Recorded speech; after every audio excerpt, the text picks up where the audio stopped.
This is the day that at least I've been waiting for. And you too. It's the Tyson Bagent 2-day in Martinsburg, West Virginia interview day. It's coming up. It starts right now. This is the CHGO Bears Podcast.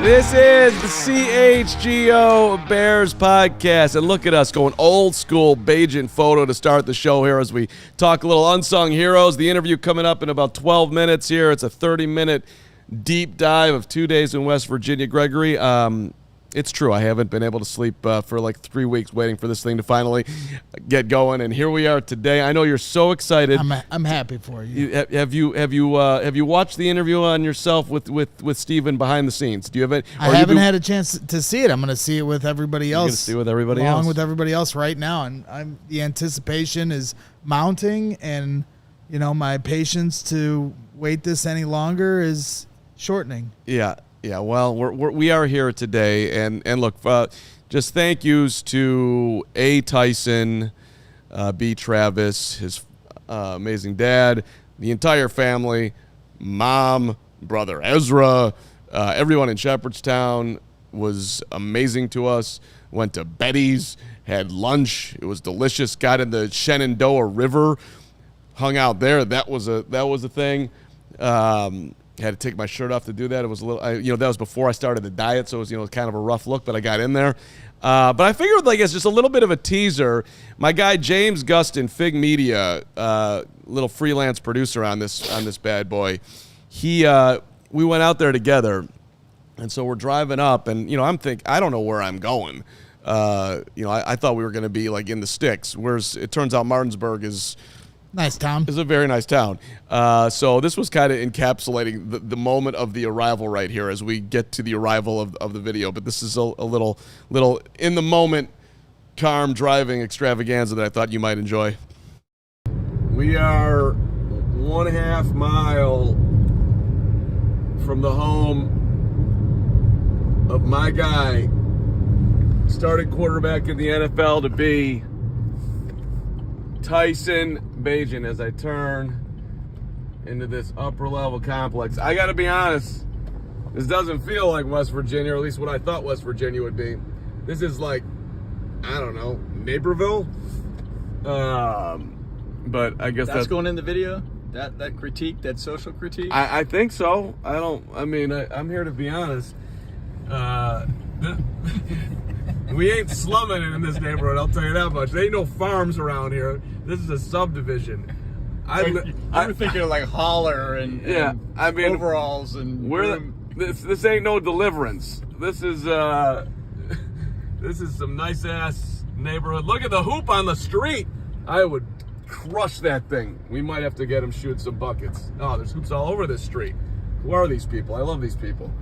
All right, we're pulling in 120. Oh, there we go. Now we got a truck. Which one's 120?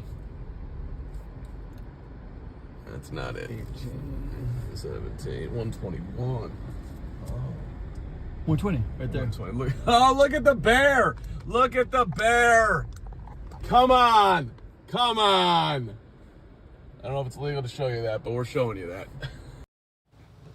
That I literally play that just for you, for the record. They inflated the bear. I swear they would rather had you there for that moment because you are that dude. That's the bear that I humped. That's the bear you humped when we got the number 1 pick. Yeah.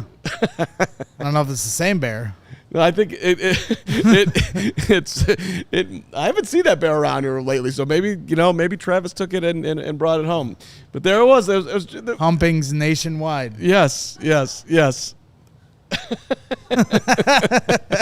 Hey, they didn't. I'm sure that bear does not live on that porch all the time, and they went above and beyond.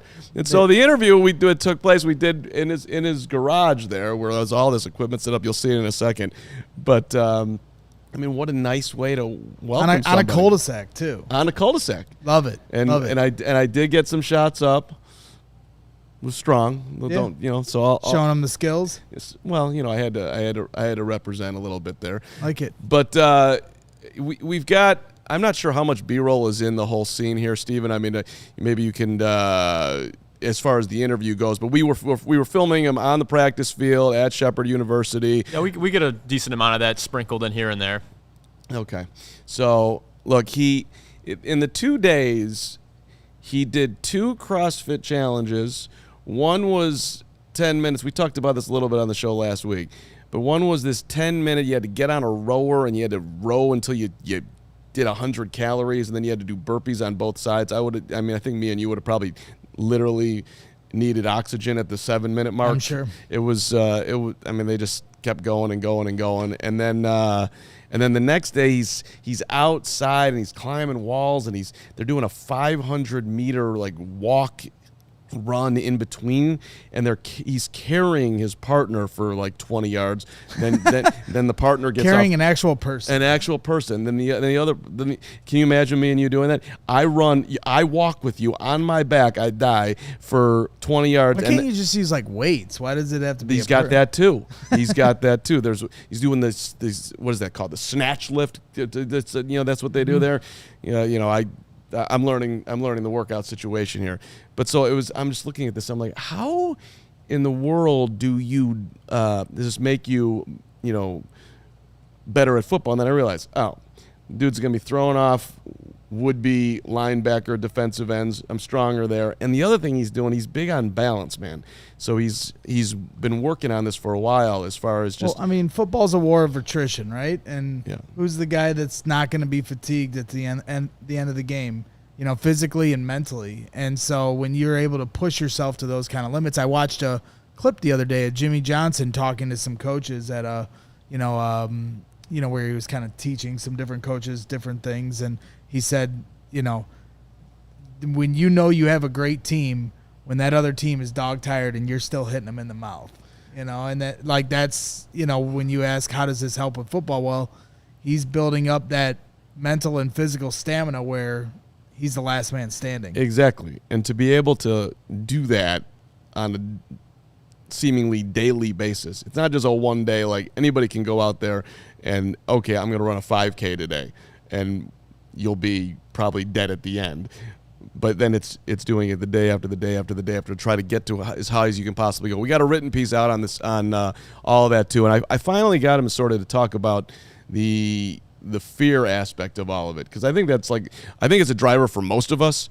Why do you work so hard? It's not just because you love it. It's almost you're scared to not be able to do it anymore. Mm-hmm. You speaking to your level of work ethic, which is insane, Gregory. I mean, you literally will do anything you possibly can at any moment to help CHGO be successful. Yep. I mean, how much of that is you're trying to prove it to everybody around here, but it's also look, I want to be able to keep doing this at the same time, and you're scared that they'll take it away from you, right? Yeah, I certainly think that's an aspect of it. I mean, I guess for me, my bigger motivation is probably less about fear of.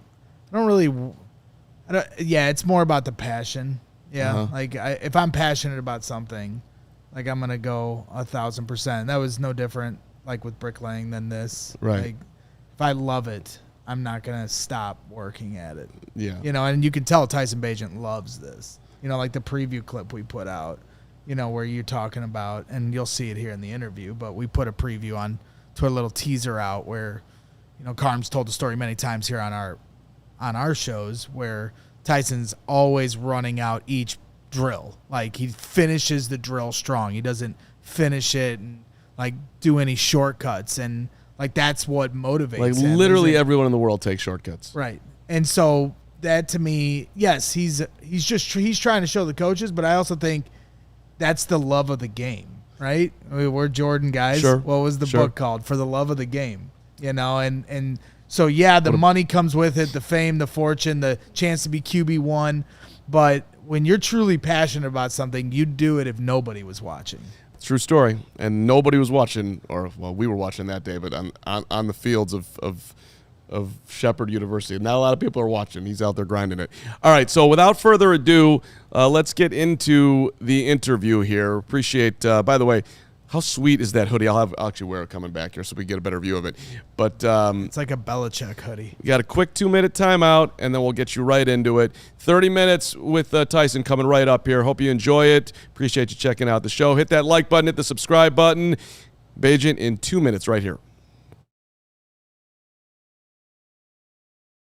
No better way to start your summer than with Sunnyside Cannabis Dispensary. It's your home for judgment-free cannabis shopping, a place where all kinds of visitors, even Mark Carman, are welcome to explore, discover, and purchase a wide array of high-quality products. Sunnyside has everything you need to elevate your summer. They got locations all over the city and in the suburbs, my favorite one being in, of course, Wrigleyville, right down the street from the Marquee. Cubs got the win yesterday, so shout out to them. They got over 100 different strains to choose from, everything in between. They are your go-to when you want to purchase your Sunnyside. If you're a pro, we got you covered with over 100 strains on the menu, like I said, and new ones added daily, expertly curated. Visit sunnyside.shop for bright buys every day, including 50% off your first 3 online purchases. Enter the promo code HICHGO at checkout to qualify. Exclusions apply. Sunnyside Cannabis Dispensary. Bright buys every day, only for 21 or older or Illinois medical card holders. For existing users, use the promo code CHGO50 for 50% off one Cresco Labs brand item. And as we get ready for Tyson Bagent, 2 days in West Virginia, shout out to our friends at Empire today, because they'll come anywhere and they're going to give you the home floor advantage. The floors in his house were so sweet. They had to be from Empire today. Listen, you don't want to go to a big box store and look around for someone to help you. You want Empire to come right to you. You want them to put the right flooring, the right colors in your space. You get to see how it looks with your furniture in your house, get precise measurements taken, all your questions answered, no surprises, and, yes, clear, upfront, all-inclusive pricing. You're going to know exactly what you're going to pay. Schedule free in-home estimate today, because some things are better at home. CHGO listeners, $350 discount using the promo code CHGO. You heard that right, $350 discount with the code CHGO. Restrictions apply. Visit EmpireToday.com/CHGO for full details. All right. This is the moment that I personally have been waiting for since I started in media, to get to be with the Chicago Bears QB's garage in West Virginia. Tyson Bagent, what's up? What's happening? Appreciate you guys coming up here to the mountain state of good old West Virginia, to what I like to call the Swole Hole. So appreciate y'all being out here and excited to do this interview. Is this what you do back here? Are you lifting out that thing? Is that for your dad? Who's working this stuff? That was my little sister's weight. No more disrespect like that for the rest of the interview. Okay. My apologies. Yeah, no, we know this. We've seen the videos. But I have no chance on that. Your little sister. Nah, 225. You got it. 225. That's all you. No, I don't think I have it. Just for people who haven't seen you, and by the way, you're everywhere. Look, this is the notes I took today. Gatorade High School Player of the Year. We know this. D2 Heisman Trophy. 2-2 as a starter in the NFL. Entering year 3. Wow. Shepard ranked Chicago Bears. I mean, that's a start of a resume right there. I could die a happy man with that. But yeah, I absolutely love football. As you said, Gatorade Player of the Year. That's right. 2017. That was pretty neat. D2 Heisman was pretty neat. And yeah, it's been a huge blessing, this whole football journey, and I'm really more excited than ever to see what is next. Yeah, I think all 17 fans are. But let's. There's breaking news that it's not breaking at this point, but it's a big development. You have the most touchdowns in NCAA history, 159. You hold the D2 record for completions, 1,400. You've got 17,034 passing yards, which is also a record. You got single season records for 5,000 yards in 2021, 53 passing touchdowns. And this is all now up in the air because of some compliance issue, and they're coming after you and Shepard University, and this could get vacated. Which this is all past tense. This stuff already happened. Yeah, this stuff already happened. But it depends on who you talk to, because I was there. So if you ask me, I'm saying all those same numbers. However, NCAA did come and, come after Shepard University for some compliance issues that we had for the 2021-2022 season. And sadly enough, they stole all Coach McCook's wins from him. We went 13-2 both of those years, so a combined record of 26-4. For a dude that has really kind of carried Shepard in the whole football aspect, city of Shepherdstown on his back for, 2 decades now. So his 2 most successful seasons being snatched away from him as a head coach. Yep, all because some lady stopped coming into work and yeah, I got her name here. Amy Bell was the Amy Bell. Ooh! Didn't come to work apparently, the compliance officer, so things fell by the wayside. So you lose your numbers? Is that right? Yeah, something about I lost a couple touchdowns my senior year due to some compliance and financial aid issues that presented themselves. But I wasn't alone in this. There were other people that got their statistics taken away too. One that I can think of off the top of my head is Abby Beeman. Okay. Abby Beeman, who was a stud 2,000-point scorer for Shepard University women's basketball. So it's just, little things like that. What a shame. Why does Abby Beeman got to get caught up in this? Why does anybody have to get caught up in this? Yeah, so is this keeping you up at night? Is it bugging you? Nah, man, we're trying to win the Super Bowl. So, I'm lucky, man. I'm lucky. We're trying to win the Super Bowl, so it's been just kind of something that's just interesting that's taking place. Okay, so since you just brought that up, let's just jump to that for a second. OTAs, how did it feel? What did they tell you leaving out of there? What did you learn? How do you feel set up for training camp? Personally, I feel set. I feel great. It's been a privilege being able to learn the system, learn the offense, especially with the new group of guys and staff that we have now. So I feel great. And how OTAs went, I thought was very successful as a team. I think that a lot of what the coaches wanted to get out of OTAs, they were able to extract from all of us. So I thought that worked perfectly. And really, I don't ever hear anything. So I just wait until it's my turn to take a rep and try to do that rep to the best of my ability. And upon that, there's really no other conversations that need to be had. Well, they're flipping you and Case with the 2 reps. Mm-hmm. Does that irritate you? It would irritate me. I can't put myself in your shoes. I know that you got the greatest job ever. You're in the NFL, most exclusive country club. You're going to get a check, whatever. But I would think that if it was me, I think I'd be bugged. Yeah, I mean, obviously you want to try to get as many reps as you possibly can, just so you can continue to progress and continue to hone in on your craft and everything. But I mean, like I said before, Case is obviously an amazing quarterback and a great dude. So he makes this whole thing a lot easier. But it's all just part of it. I'll be surprised when the day comes where that is not the case. That'll be more surprising than having to compete because we are in the NFL and, you got to stay on top of your stuff. So what a better way to, find out how good you are than competition. So I think it's good. Right, and you understand your situation, and I get it too. I'm an accomplished football observer, but you've never been given a chance to actually compete to be the one. So to compete there, but not compete there, that would be another thing that would be climb underneath my skin. Mm-hmm. But so it's not like really a true competition. It's more of a sort of select competition. But when you're the number 1 overall pick, you're going to get every opportunity, and Justin deserved every opportunity he got too. Mm-hmm. But if I'm you, I think you get what I'm saying. I would hey, I'd love to actually have a real competition for everything. Yeah, there's an element to that, and then there's an element of once again we're in the NFL and things happen the way that they happen. So I'm competing every day. I'm training to become the league MVP and a Super Bowl champion. Myself every single day, regardless of what position I'm in today. So it's all about the continued pursuit of it, and I think that's just what makes it all the best is all these things we have going on, all these competitions, all these things to look forward to.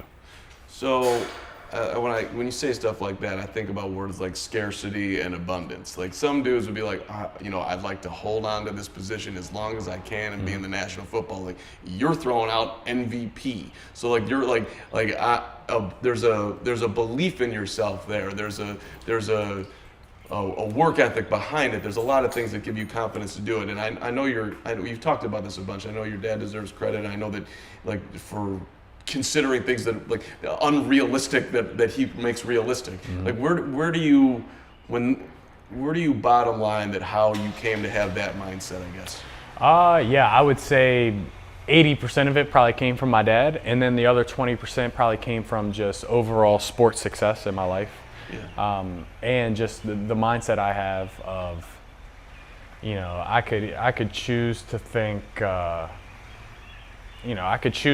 like, oh man, you know, like you said, I could choose to think like, oh man, let me just scrape by and hold on to this for one more year, or, you know, whatever that route is. Or I could look at it and be like, oh yeah, I'm here, this is what's gonna happen, and I could feel a lot better with myself with that second answer. Right. So that's just kind of, I mean, I've seen my dad do it my whole life, and it honestly makes me feel better and more confident, just personally in myself. So just something I've just kind of latched onto and has gotten me to this point. I thought we would rewind back to at least the NFL portion of this progression. And so Justin gets hurt, you come in the Minnesota game. That game, you nearly came back and pulled it off. And then you start the next week against the Raiders. And I went back and watched every Tyson Bagent play from there as my phone rings and it's Greg Braggs. What's up, Gregory? So the third down play to Tyler Scott, where he's coming across the middle and you're searching for where you're going, and you find him there. Do you remember that play? Did it stick out at all in the game as something that like, okay, my feet are really on the ground here? Because that was a big time play at the moment early in the game. Yeah, I remember the play. Coco. Start with the Coco to DJ and Mooney, came back, T. Scott skirting across the field. Yeah, but that was just one of those things where, you know, praise be to the coaches that I went through, all I did was go through my progression. The O-line held up. T. Scott ran a great route, made a good catch, had a lot of separation on the route. But yeah, being at Soldier Field doing that in my first start was unbelievable. Unbelievable feeling, and yes, I distinctly remember that play because I think that was a critical play, I think, to kind of, you know, boost my, you know, starting games in the right direction. Right, and then right after that, it was a first down, you end up rolling out. I think you know what I'm talking about already, and then you end up going down the right sideline, picking up another first down, and you do this to the crowd. You've been in Chicago for 5 seconds. You guys have lost 10 in a row at Soldier Field at that point. Bears fans are dying for a freaking win, and you're giving them this. I mean, we just hadn't seen that from a Bears quarterback in a long time. Can you, like, I don't know, what do you remember about that moment as far as like feeling like I'm okay, I'm just in it, I'm going right here to 60,000 plus, I'm in the NFL, I'm a rookie. That was big time. That's basically what I was like, and I've told you this before. Like, you know when I fell in love with you as a player? Right there. That was, I was like, I want that dude on my team. That was sweet. Yeah, I think that, you know, I'm lucky enough that I played so much football. Like, I started 3 years in high school, then started 4 years in college. Like, just unlimited reps, unlimited situations, I've done everything, right? And so it's kind of just like reactionary. You know, I know that Chicago is a football city. I've been watching to that point every week, no matter what. The freaking stadium is packed, the fans are juiced up.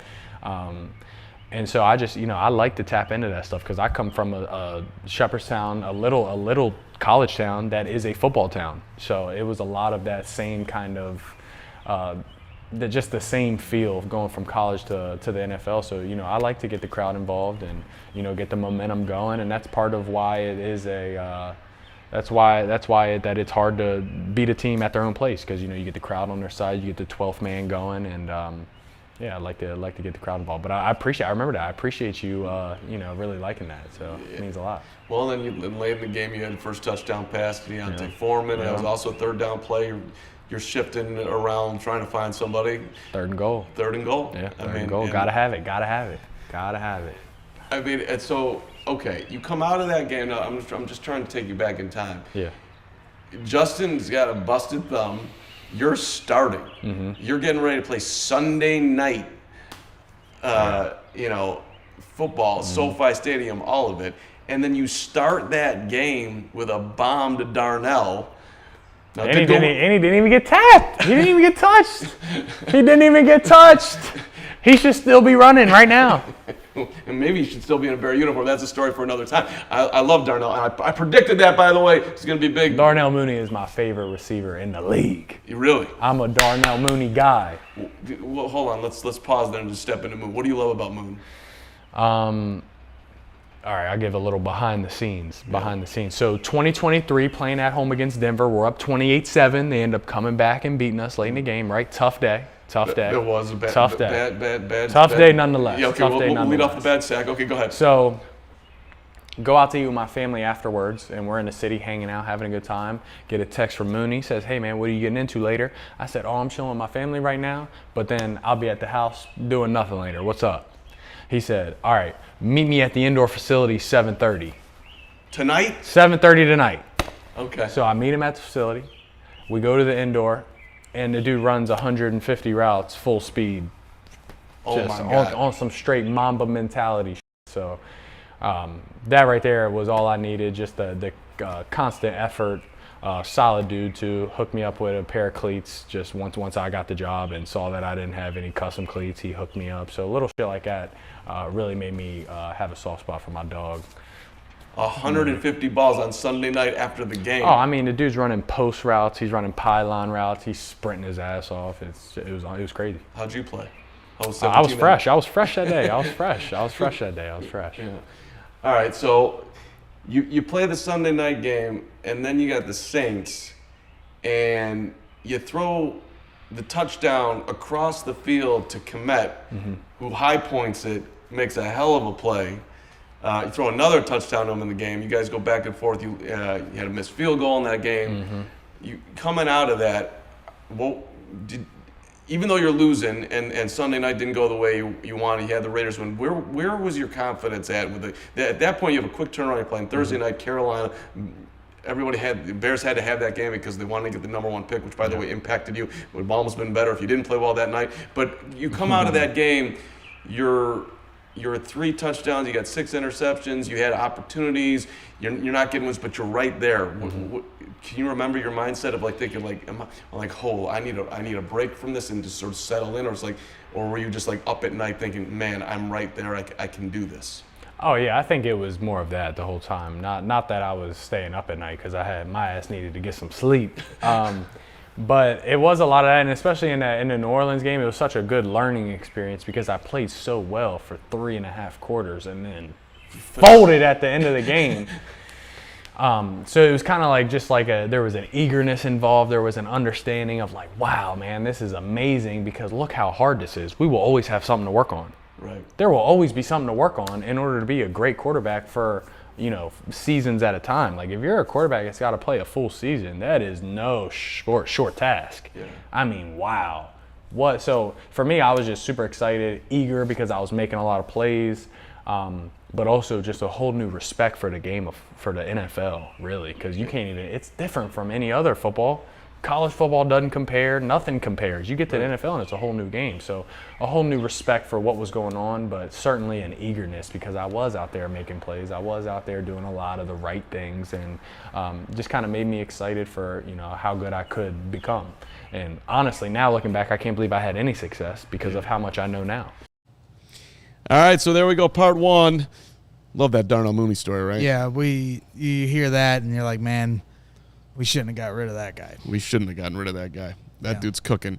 And Darnell was that guy. He was a big-time grinder, but that's the way that one went. All right, part 2 coming up. Appreciate the support here, especially from you, Mark Odier.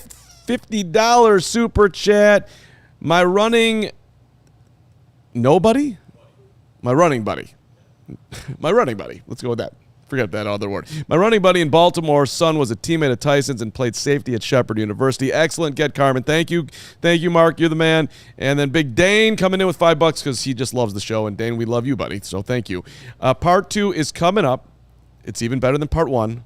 But first,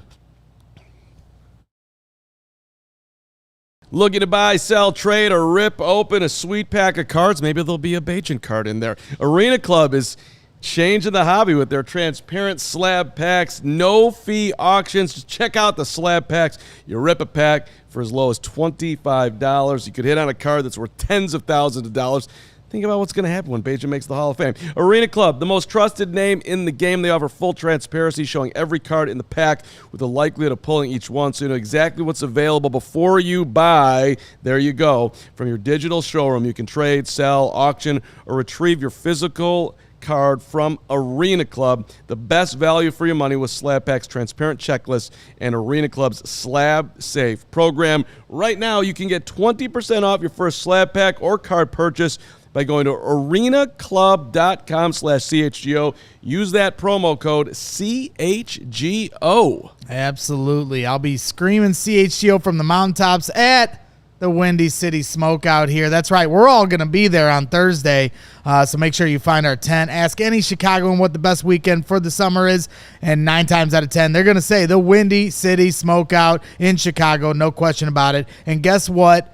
From July 10th to July 13th, you have the chance to go. Make sure you go out Thursday and Friday. Got Old Dominion, my favorite band, showing up on Friday. We're going to be having a lot of fun. I'll be out there with my wife. Seriously, though, nothing beats an outdoor concert in July in Chicago. If you haven't grabbed your tickets yet, Thursday and Friday are still available. Tickets are going fast. Country's biggest stars like Bailey Zimmerman, Old Dominion, Wetzel, and many more are going to be lighting up the stage. Cannot wait to be there. So don't miss out on the best weekend of the summer. Grab your tickets for Thursday and Friday at WindyCitySmokeout.com. And if you find me, I promise I'll buy you around. Right. So, and basically, to that point, you hit the pause button in essence as far as being on the field from there. I mean, last year you had a couple of coffees at the end of the game, hand off the bum, let the guy throw it. Anyway, you guys were losing games. Why not? Let's see what he does for the final 5 minutes. No shade on you, Matt Eberflus. It just bugged me. But so, but you just said you know so much more now. Can you take through what you've been able to, how you've been able to grow behind the scenes, so to speak, from then to now? Yeah, I think just taking it day by day, just being around or having to have been in 3-4 offenses now at this point, so you get a good taste of what everybody's flavor is. If there is something that really holds true within each offense, so there's little bits of that, and then there's things where you can see where you can then start to internalize yourself, oh man, I wasn't this wasn't that good of a play. Now I'm seeing what we should have been running. I like this more. And then you start to formulate your own opinions. You start to see why things work instead of just memorizing the play. You're like, all right, we're running this play, but we'll get out of it because if this happens, we know we can't block it, or if this, whatever the case may be. Right. So just a deeper understanding, kind of more of like a teacher's understanding, to where you can explain it. All right, so along those lines, favorite offense that you've gotten to play in as a Bear? Was it Getsy's? Was it Shane's? And TB's? Is it? Well, you're gonna take the now out of it, but I'll ask you, I guess, on the back end. What do you like about now? On the back end. On the back end. So I can't pick this offense? No, because that's too easy for you. But for year 1, year 2, but what offense did you prefer now that you got to play as much in year 2? But maybe you liked it. Yeah, I don't know. year one. There were some things that we were doing year 1 that I liked, and a lot of similarities year 2. But if I had to pick one, probably I'd pick Getsy's offense. I mean, essentially it was Getsy's flavor with the stuff that he was bringing from Green Bay and what Aaron Rodgers and them were doing. So, that offense had a ton of success. Do you think you were a Bear because of Luke, or was that it had nothing to do with him? Ryan was already on you. I think I'm a Bear because of Ryan Poles. So shout out to my dog. My guy. I mean, yeah. So he would talk to me the most, probably more than anybody. So definitely Ryan Poles. Has he ever said to you, Tyson, this is what I really liked about you, this is why you're here? Did he ever get? No, but he wrote me a letter or something that he was just singing my praises and excited for me to be throwing around a football next week in a Bears uniform, and the draft hadn't happened yet, and that's exactly what happened. Do you ever say to him, how come you didn't draft me then? Why do I got to? Nah, man, we ain't gonna get into all that. We ain't gonna get into all that. You could have drafted him. I'm just some punk ass D2 quarterback. I get it. He somehow that's why he's Paul's genius. He knew that he didn't have to spend the draft pick. You'd still be there, and then he was flavoring you up. It looks better. It looks better. It is better for the story. It looks better. This is better for the story. Listen, getting drafted in the later rounds is only cool that night. That's right. It's only cool that night. Right. After that night, the undrafted cats are way cooler. Yeah, and right, we can carry this for life. The dude wasn't even drafted. Exactly. I mean, right now, if I were to have to say, somebody would be like, hey, when were you drafted? And I had to say, oh, I was drafted in the 7th round. Or I could be like, oh, I was undrafted. I'd rather say undrafted every day of the week. I mean, I hear you. I could push back and say something like, well, Brady gets that love for that 6th round 199. Well, that's because he's the greatest of all time. I mean, he could have been picked in the 3rd round. Yeah, right. Well, they still would have been like, how was he picked in the 3rd? True. You know what? And matter of fact, while we're on that, Tom Brady was a stud athlete. Like, dude got drafted in baseball. Yeah. Right? Yeah. Dude got drafted in football. Like, let's stop with the whole like, oh, this guy was such an underdog. Like, the dude was a stud. You were a baseball early on, were you not? Yeah, early don't on. Think My dad was a pitcher at Shepard University. Okay, I didn't know that. And then I played until I was about like 10. And then you gave it up? I gave it up. Yeah, it was too slow for me, but that's probably one of my only regrets in my life is that I didn't keep playing baseball. Did you hoop in high school? I played football and basketball. Okay. I let it be known, 36-inch vertical right here. 36-inch. Vanilla Vic. What can I say? What can I say? So you dunked for the first time when? That was like a sophomore, junior in high school. Sophomore, junior, dunking, being the high school quarterback. It was a good time. I was gonna say. It was a good time. You saw exactly where I was going. It was a good time. I mean, you really. It was a good time. How many kids in your graduating class? 1,300. Okay, so big school. I should have known that too. No, I'm sorry. 1,300 in 1,400 in the school. 400, whatever. About 400 per graduating class. Homecoming king. Runner up, man. Runner up. To Tavis Lee, my guy, who was a defensive end, signed to the University of West Virginia. Shout out Tavis Lee. I was just some cat going down the street Shepard. I mean, it was a different time. It was a different time. It's a good runner-up, though. I mean, I didn't get to go to homecoming, had no date. You were runner-up. I mean, so just not that I'm not complaining. Yeah, no, we're not in competition here. All right, what do you like? Well, we'll bring in the current offense. What do you like about what you're seeing so far? What excites you about what Ben's doing, Declan, everybody? I like the intensity. I like the attention to the detail, the intent every day. Everybody's has a extremely well gauged intent for what they're trying to get out of the day, and I think they're doing a great job of getting it out of us too.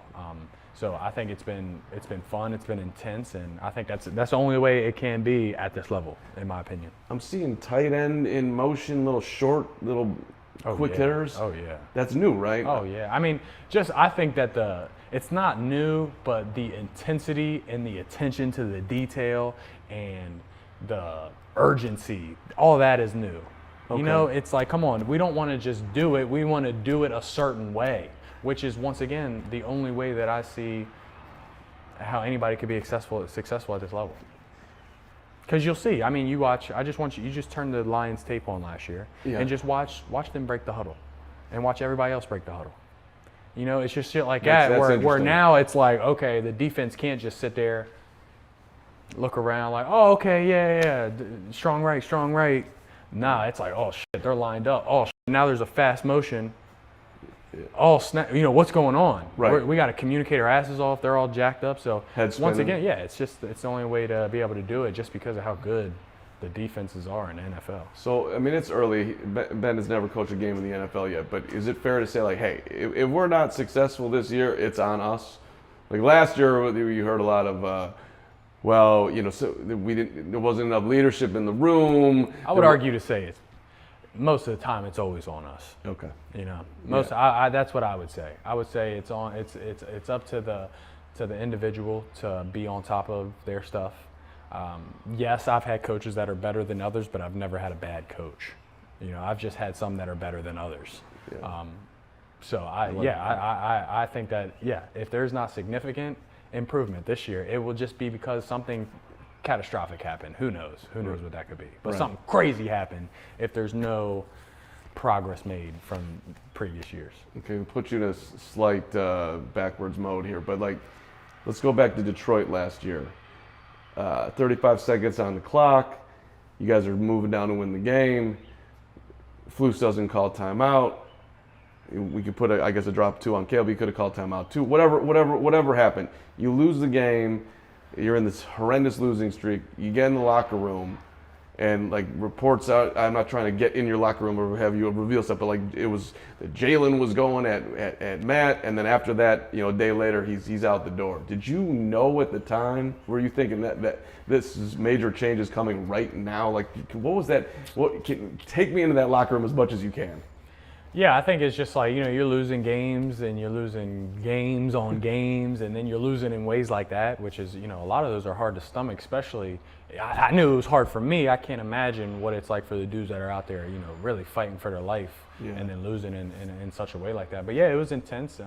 I wouldn't say that Jalen was yelling at anybody specifically. I think he was kind of just upset, I think at everybody. I think everybody had a hand involved in, kind of like losing those games and losing in the ways we did. But it was a kind of like a cherry on the top feeling of like, oh man, that might have been the straw that broke the camel's back there. Yeah. That might have been it. So that it was definitely a thought in people's mind, but it wasn't. I guess I don't think we were feeling anything different than like other people were feeling about the situation. Like everybody kind of knew what it was. Right. Did you enjoy TB, or what did you enjoy about TB?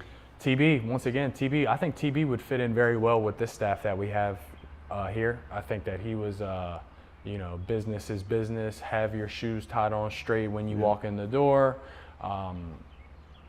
Urgency, effort. He was big into that, which is the kind of guys that I usually have the most respect for. So I loved all of that about TB. I loved how he carried himself, and definitely I think that that's a guy that I think that we could have figured out a way to keep on the staff somewhere. Yeah, fair enough.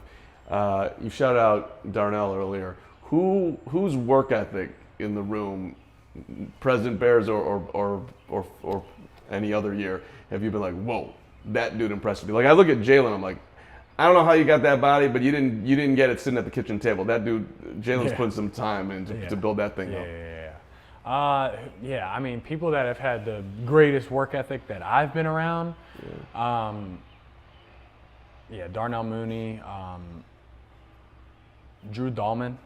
Drew Dahlman is always around. He's always grinding, putting in some kind of work. Doug. Oh, Doug! Shout out, Doug Kramer. I see you. Dougie Kramer is a freakazoid grinder. Eamon, I don't want to butcher his last name. Eamon is a Agbamiga. Dude, let's go. Agbamiga. I think I said it right. Eamon is a freaking dog grinder. And Dom Robb. Dom Robb grinds his ass off, man. Shout out Dom Robb. Dom Robb. And I just like to think of myself as just, chasing those guys. You know what I mean? Like just chasing those guys. So I'll give you another moment where 17 you impressed me. It was either at OTAs or at training camp, and you guys are running regular running back drills where you're pitching to the running back and you go the other way and you come across, and you're going across the line of scrimmage 5 yards down the field, 10 yards down the field. Like you could peel that thing off right at the line of scrimmage and go back and run it again. You are running that thing all the way through, and I'm like, this dude is not going to get outworked by anyone. It was obvious. Right? Thank you. Oh my God, yeah, that shit fires me the up, man. I'm not even gonna lie. I love being at practice. I love all that shit, man, so much that it pains me. That's how much I love it. So I appreciate you noticing that. Yeah. So just my life's work, man. Just my life's work, and it gets me so fired up. Right, but like the normal human being, I think you get this. The normal human being is satisfied. I did enough. You somehow have built a muscle to get through that, which I don't know how far it's going to take you. You don't know how far it's going to take you, but it's going to take you wherever it's going to take you somewhere, man. Yeah. I know that. Yeah. So congrats. I'm gonna be pissed if it doesn't. So that's about where I'm at with it. Yeah, no, I get it. Well, here, just on that one, maybe we can get close to wrapping up on this. Like your dreams, you said MVP, but like if you're willing to take us into you're at home at night, you're going to bed, you can't sleep for a second, you start thinking about football, you're dreaming it. What do you visualize? I know you do some of that stuff. What happens? Yeah, every night recently I just get I I get so worried of what I'll do after football. I get so scared and worried about it. And I think a lot of me saying Super Bowl MVP is not even necessarily that I do think that is obviously a possibility. But maybe if I say that enough, I can weasel my way into an All-Pro. I can weasel my way into whatever the cool shit is that I want to freaking do before I die. And I think about me dying a lot.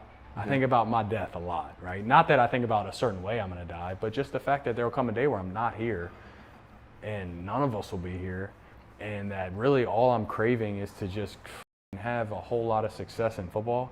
And I just get freaked out of, will I have the same intensity, or knowing that I'll have the same intensity after football is over, and just worried about what am I going to put that into. Right. You know, I'm so into being just a soldier, and that I'm so scared of what that looks like when I'm no longer a soldier. Like, coaching is cool, but I want to be in it. Right. You know, I want to just bathe in it and just be in it. Like, so that's what I think about, and that shit freaks me out. So that's why I run those sprints as hard as I can, just because I just want to get everything out of every rep. You want to have the best time of your life for as long of a part of your life as you can have it. Yeah, right? And I just wanted it to be hard. I wanted it to be hard. Like, I want to do something hard, and I've never done anything harder than being a quarterback in the NFL.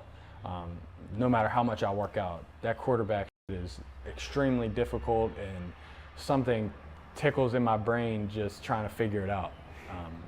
Yeah, I was trying to. We were having an argument like who are the greatest athletes, and I was big because this was a conversation that went around because the French Open was crazy, and I'm this big tennis guy, so I was repping those guys because you're out there by yourself, no one else is coming, 5 hours in the sun, you got to hit 30 balls on 1 point to win the point. Side to side. It's a lot, but I'm like, the NFL quarterback dude who's got to be able to run it, throw it, think it. You're in that conversation. Like, hoopers are insane too. Like, it's hard to pick whatever. Stanley Cup playoffs, all that. Hockey guys are nuts. You're doing it on skates, but that part of it, like, you have to combine the athletic ability with the intelligence. Now, you guys, I can go down this road and make the arguments. You can hand it off, and that's not as hard as dropping back. But that part of it, you got to figure out what you're going to do in 3 seconds. That's crazy. I don't understand. No, it is crazy. It is crazy. I'll push back. I'll say the greatest athletes are gymnasts. Okay. But the hardest position in sports is not even close as football. And we talked about your dreams, but I'm thinking sometimes it's like, and we touched on this, but it's underrated. No one does this alone. And like, when that guy is out repping you the way he reps you, and the way and forgetting about that, like the way he held vision for you. Dude, you can do this. You're my quarterback at 6 years old when all these things. I mean, I think at some points it's gotta have a tenderness for you, like how much. Yeah, what, you trying to make me cry right now? No, I mean, I want to do. Yeah, my dad is the most important person in my whole life. And now that I'm about to be a dad, I think about it a lot. Yeah. And it is crazy, and I think that also plays into the part of, like, you know, I want to make him and my whole family so proud, and I just want to take care of them and be the best that I can be so that they can be the best they can be. And I mean, all of this ties into why I go so hard, because it's just on autopilot. It's on autopilot because it's the only way I can really show respect to other people that I love, is just going hard. Girl dad coming in here. Whew. Pray for me. How soon? Late October. Okay, right in the middle of the season. Yes, so sir. You'll do the best you can, and then you'll dive in right after you know. Yeah, I'll kill that. We're gonna win the Super Bowl, and then I'll be full dad mode. That's right. That's about all. That's about all I think about it. Yeah, and you know how to manage your time. You're gonna be awesome. I got it. You got this. Tyson, thanks for having us, man. I appreciate you. Yeah, appreciate it. 17. Hope you enjoyed it. Hey, listen, Finances can be messy and confusing, just as confusing as Mark Carman can be. Monarch Money acts like your personal CFO, giving you full visibility and control so you can stop earning and start growing. It's more than your average budgeting app. Monarch Money is a complete financial command center for your accounts, investments, and goals. Do you have goals, Mark Carman? I sure do, buddy. I know our good friends watching here on CHGO Bears have goals as well. I hope you're listening to yourself right now. You need some Monarch Money. Keep Without going. a clear financial picture, financial dreams can feel out of reach. Monarch makes managing money simple, even for busy lives. And financial stress is one of the top reasons relationships fall apart. Monarch Money conversations make them easier. So make sure you get control of your overall finances with Monarch Money and use the code CHGO at monarchmoney.com in your browser for half of your first year. That's 50% off your first year at monarchmoney.com with code CHGO. Shout out to our friends at Monarch Money. And, hey, shout out to our friends at Mando. I had all the Mando all over me when I went to West Virginia because I wanted to smell good for the Bagent experience. You know, It's good for Tyson. It's good for everybody. Whole body deodorant, safe to use anywhere. That's right, anywhere. It's created by a doctor. Saw firsthand how normal BO was being misdiagnosed. They couldn't figure out why this guy stunk. They came up with some great fresh scents. Bourbon leather, Cloverwoods, Mount Fuji Pro Sport. Jenny is thrilled. 12 hours after shower, this dude was struggling. Now with Mando, that odor 0 out of 10. Hey, the Mando starter pack, perfect for new customers. Solid stick deodorant, cream tube deodorant, 2 free products of your choice. 40% off. You're getting $5 off. Use the code CHGO at shopmando.com. SHOPMANDO.com. Head to toe. Mando. Yo. All right. Had to do a quick change here. Remember Quick Change, the halftime act? They were sweet. I don't know what you're talking about. Okay. Well, that at halftime of NBA games, these people would get out there and they'd be wearing one clothes and then they just strip in front of you, basically, and they'd be wearing something else. And that's what I just did to put on the Shepard football Bill Belichick. It's like Red Panda. Yeah, Red Panda went down, man. I saw that. That's tough. That is tough.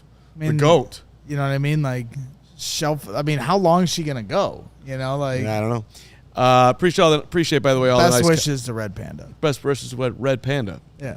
There's a lot of Red Panda fans out there. Yeah. When I saw the She's Red a legend. I sent it to my top 3 Red Pandas: Jordan Burnfield, Alyssa Bergamini, and Casey Standahar. I had to write all 3 of them and let them know that Red Panda, and of course they all knew.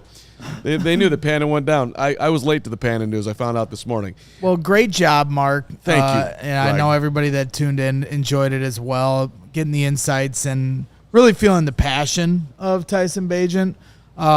You know, and being, you know, where he's most comfortable in his house. Like, I think that speaks to like what you're willing to do for this and how he was nice enough and their family was nice enough to welcome you into their home like that. Speaks to exactly who he is. It kind of gives a peek behind the curtain of like how he became who he became. And that's kind of what I wanted to ask you is, you know, being there for 2 days and being in his hometown with his friends and his family and going to where he, you know, ate, you know, dinners and, you know, after a high school football game where they go to celebrate or where they're hanging out on the river or whatever. You know, for you, what was your biggest takeaway after, because like you've been as dialed in with Tyson since the day he showed up here. So I'm curious, like, what was your biggest takeaway or your newer revelation from having this experience? Well, one was, first of all, he was incredibly just welcoming and, you know, to what you're talking about. Like, you know, in his house, he's talked about this. I mean, he lives with his family in the off season, and his spot's down in the basement. He brings me down there. He's got some sweet photos, stuff signed by Justin saying, you know, like, you know, I knew you were a real one the first time I met you. Just cool. Like, he didn't have to show me that stuff and the different footballs and whatnot. So he's just super welcoming.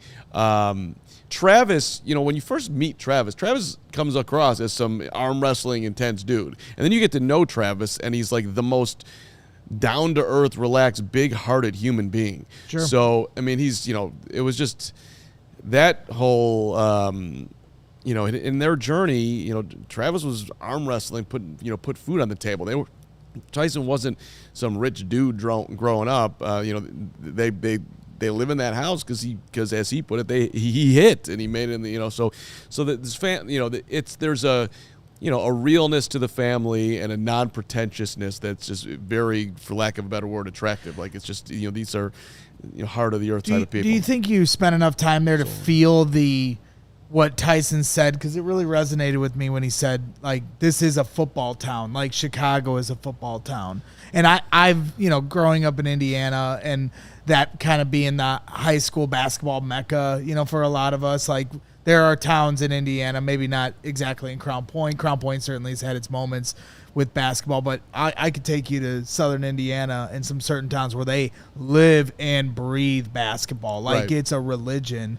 And I kind of felt that from him. Did you feel that when you were in the town? So being at Shepard University and being on the field, watching him do his workout, and then just seeing the whole atmosphere there. So it's kind of like it is a bridge that goes behind one of the back end zones there. And when it's sold out, which I guess happens all the time because as he was talking about, it's a big football town, 5,000, 6,000, whatever it is, people are lined up apparently on that bridge watching the game from across. And his buddy has a house right there. His backyard is kind of like a tailgate moving into like Bourbonnais, right? Yeah, I mean where you pull in a training camp and guys are like on the roof watching training camp. Yeah, and so just all of that was very, very cool. I could feel it. Like I get it. Like I could see why you stayed home to play in this environment now. And I want to shout out one of his. He's got a whole army of people over there that support him. But Derek Gallagher is the guy with the house that's right there. And Derek's a teacher in the town, and he's this CrossFit king, and he's the guy that ran the whole workout that we went to film, which we have some video of that for you coming up in a second. But it was just, the whole vibe of the place, even his college coach, is just anything you need. We're here to support Tyson. We're here to support. Everybody knows each other, right? There's a call it a family atmosphere or whatnot. Why don't we play a couple of things that we haven't gotten to yet here? That was just kind of fun stuff. Steven, what do we got first here? Tell you what, we have the video of you trying to reenact the game-winning play, but we only have 80 likes. So I'm not going to play that until we get to at least 100. All right. Let's go. Get the likes up, Elric. So right now, how about we take a look at, you mentioned earlier, Tyson Bagent carrying a human being. And then they kind of... Yes. So this was the CrossFit that Derek competition that Gallagher set up. And here's your backup quarterback grinding his way with his buddy on his... And now he gets off and then gets on that thing. What kind of jersey is that? Orlando Magic? He was wearing. No, was that the? There's a Magic jersey that he was wearing. Okay. Bagent had on his Laney Michael Jordan high school jersey that day. That. Oh, I did. Love that. I did. Yes, hit the like button, man. Hit the like button for Bagent for welcoming in the CHGO crew. Above and beyond. 2 days, lunches, dinners, the whole thing. Had a great steak at VIPs. You would have crushed that one. Medium rare, right? It was medium rare. No, I think I went medium. Come on, dude. I know. I'm not. You're a medium guy? I'm a medium guy. Oh, no. Like I'm a medium. What did Travis have to say about that? I mean, come on. I think he was kind of okay with it. I think. Maybe. I don't know. He didn't see it. I could see Travis eating it right off the animal. Yeah, that's what you would think. But... he's just he's getting classier by the day over there. Like it, big love T. it. So that was a little bit part of the workout. We're over 100, so I guess we can. So he last play of the game. I hope I have this right, telling it right here, but he's rolling right, and he throws a touchdown pass to Josh Gontarek to win an enormous game, and so. Travis orchestrates this that I'm going to be Gontarek and make this catch, and he tells Tyson we're going to rerun the Gontarek play for the win, and Tyson's like, who's going to catch it? And he's like, Carm. And he's like, and he just started laughing like that's not happening. So it went as you thought it would go. We want you starting at the goal post. Right? Start at the goal post, do the 3-step drop, whatever you did. and then get to rolling out to the right. As soon as you get to the hash mark, he's going to take off. We're looking right between the R and the D. Jump. Carm, after you catch it, you head to that screen. All right, I'm coming right to you. Come right to me, right between the R and the D. Hold up here.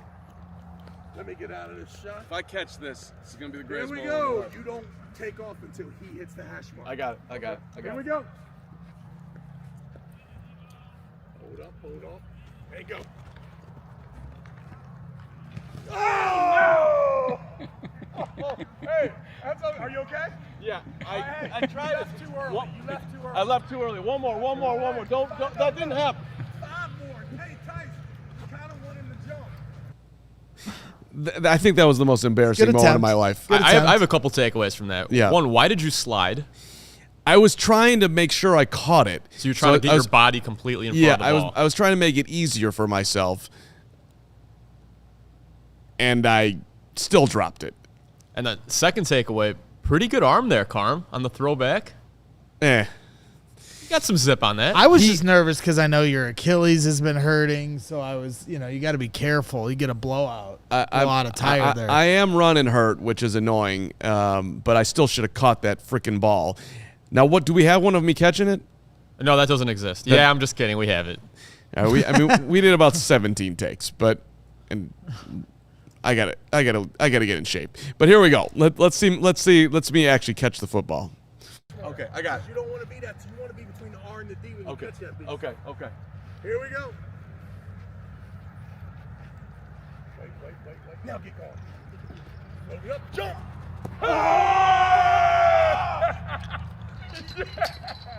Yeah, boy. Hey, do one more just in case it's better. One more and that's it. So that when Terry caught it, he went to that fence and threw it over the thing, and the crowd goes nuts on him in the corner. There was another one where he flung it to me like I swear it was like an actual NFL throw. I mean, I'm running and I look up and this thing is coming, and I'm like, you can hear it humming at you. And I go up there and I want to impress 17. I want to catch the damn ass football off my hands. Great throw, right there. Boom. Nice job. Dropped it. Nice job. Yeah. No, it was impressive. Yeah, the beer belly. Thank you, Nico. That's why he's cutting back on alcohol I'm right cutting now. back on all of it. He saw me slimming up, so he started. He's hearing the footsteps. Do we have any of the balance stuff? I think people might enjoy this. Yeah. So how about I show Tyson first? Because there was also some video, and it wasn't loud enough for me to play, but Travis was talking about how Tyson has some of the best balance someone had ever seen. Could you kind of give me some insight on that? Yeah, so they basically, Travis, they're trying to raise the bar. And balance is obviously huge for a quarterback. You got to be able to stand on your feet. You're getting hit. How sturdy are you? So they've been working on this. So this is, I think this is one of his sort of ninja things that he does to try to separate himself. And so there you go.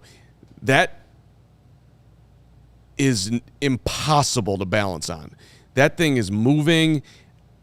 I needed to hold on to someone to even get up on the thing. And I'm not Johnny Balance, but I do play around with this stuff. And so there's Travis. You'll see. I mean, Travis is literally holding me up, and I'm still struggling to do it, which was mortifying. But there's just different ways in which they're trying to, get an edge. Bottom line. So let's see this one. It's like my Come on. Here, hold up here. Step back off. Now, let's do it again and see if I can get out of the shot. So it's just him. I wouldn't try it. I'm not One, going to two. Relax.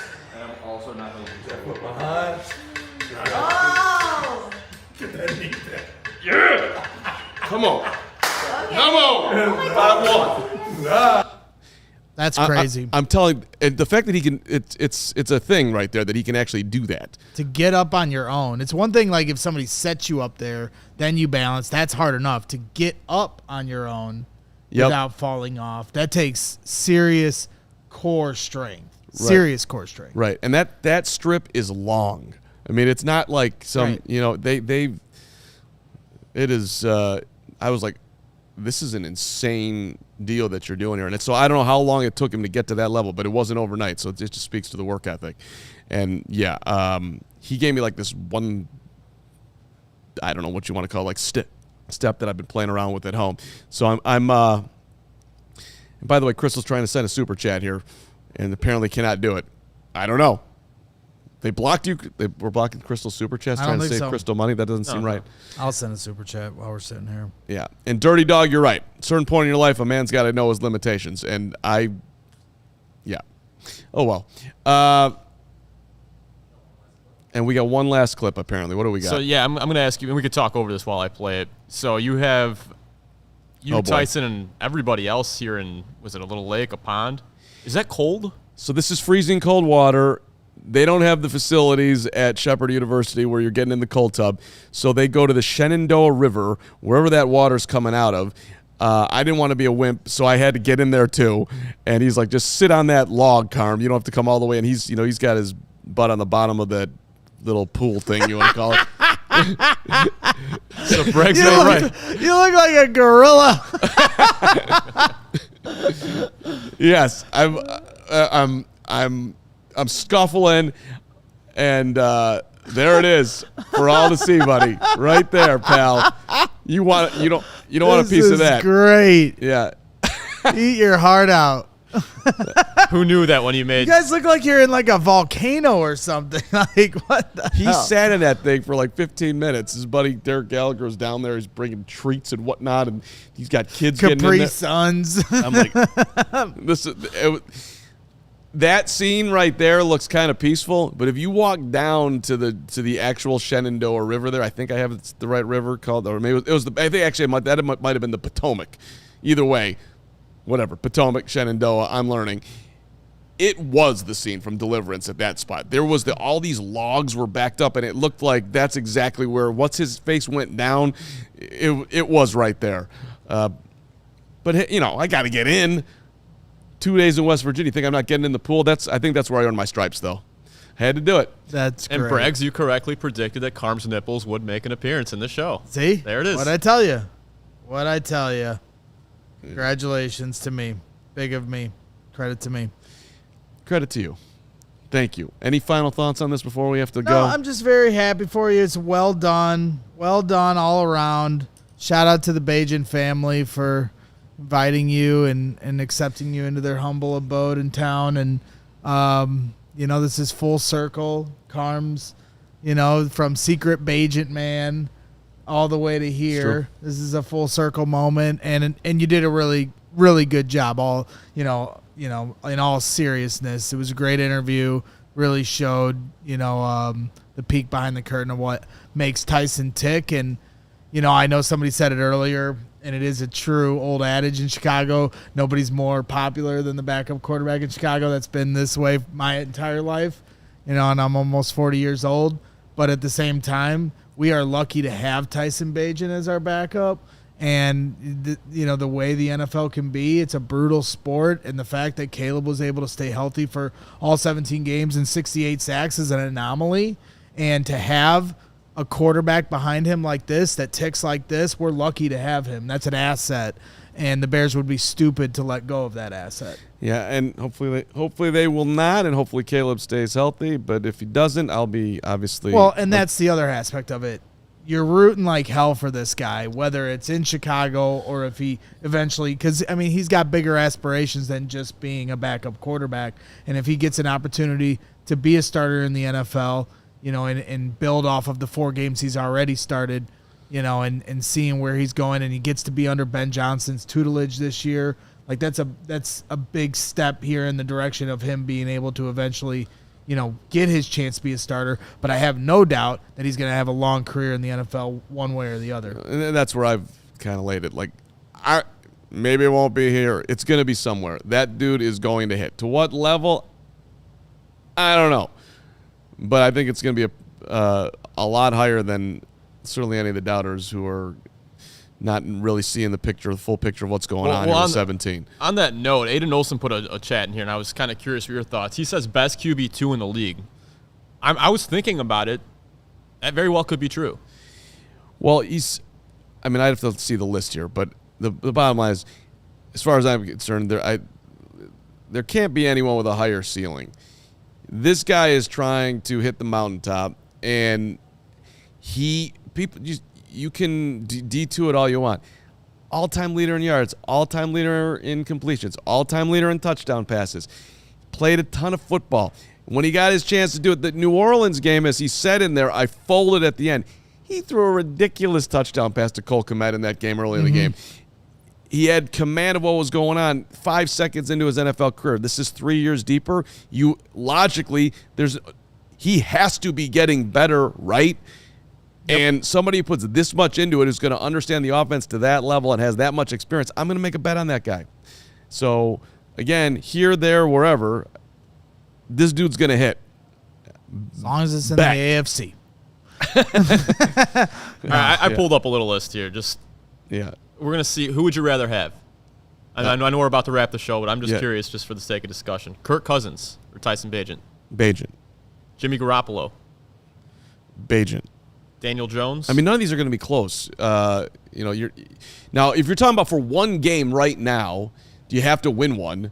Well, sure, give me Kirk Cousins for his experience. But if you're talking about having somebody on your roster, it's a different story. There's a potential for like the next 10 years. Right. So, and look, again, Caleb's going to hit, damn it. This thing's going to work. But if it doesn't, as you just said, it's a hell of an insurance policy that would be very interesting to see how he would do right here in Chicago with his entire and that's back. The other point we've made here on the show a few times this offseason.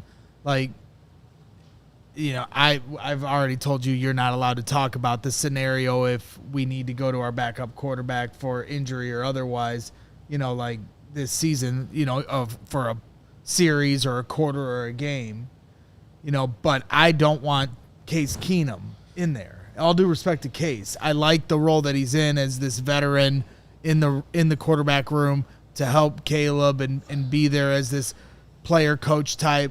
But if they actually need to go to the backup quarterback because of an injury, I want Tyson Bagent to get that job. It's not like he's a rookie. It'd be one thing if Bagent was a rookie. Right. He's a third-year player.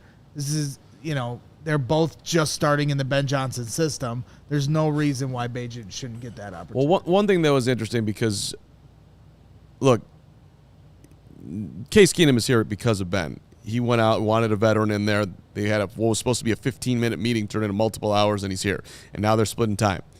But Ernie McCook, who's his head coach at Shepard, he's like, one thing that you might want to just pay attention to. Tyson is going to connect with coaches. Coaches are going to love him. So that that relationship should build. So Ben's got to learn who he has here, and what he's about. And Ben's not an idiot. I think Ben will figure it out. So in the scenario, I would think that he would be very excited to get Tyson out there. But there's also there's an energy as to the backup quarterback and getting Caleb comfortable. So however that plays, it's going to play. I can't. The depth on this team is starting to build out a little bit, so it's going to be fun at training camp, right? Like I don't think Luther Burden is going to be immediately getting first team reps, and so you'll have an opportunity if you're Tyson Bagent to throw to some guys that have serious ability. So it's going to be fun to see that. I'm sure they'll rotate and have the opportunity to get some first team reps as well. But I'm just saying there's guys on this roster that are NFL worthy that Tyson will be able to, throw to here at training camp. No doubt. Let's read Crystal's thing on the way out here. Carm, I know how excited you were for that interview, and you crushed it. TB17 is amazing, and I love his swag. When the opportunity comes, you'll be remembered as a great. Loved that. Also, Braggs, I love you.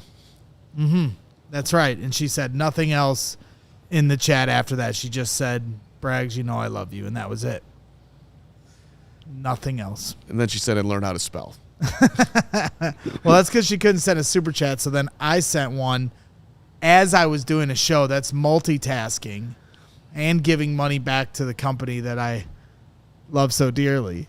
And You're a great man. yeah, You're a great man. how many? I mean, seriously, how much are we up on my super chats for the year? I don't even know if we pay you anymore. You just send it right back.